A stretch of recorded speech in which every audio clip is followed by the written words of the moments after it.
Zënë kryetare, unë nuk e di nëse vlen apo s'vlen Kushtetuta e Shqipërisë për ju. Kam kërkuar një interpelancë në korrik të 2023-shit me Belinda Ballukun. Para 2 vjetësh, 2 zonja kryetare. Kushtetuta thot 3 javë. Doni të lejoni që Belinda Balluku të vazhdoj të abuzoj me fondet, me parat e qytetarëve shqiptar. Dhe nuk pyesni as për Kushtetutën, as për kërkesën për arrestim të Belinda Ballukut, as për kërkesën për pezullim të Belinda Ballukut. Ky është një skandal i vërtet. Vazhdoni flisni për gjithçka, po vetëm për një gjë nuk flisni.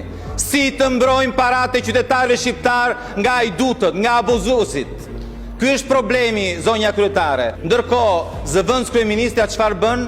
Vazhdon dhe firmos. Vazhdon dhe firmos abuzimet e radhës së qeverisë. Duhet t'i jepni fund mbrojtjes së Belinda Ballukut. Duhet t'i jepni fund vjedhjeve të parave të qytetarëve shqiptar. Mjaft më.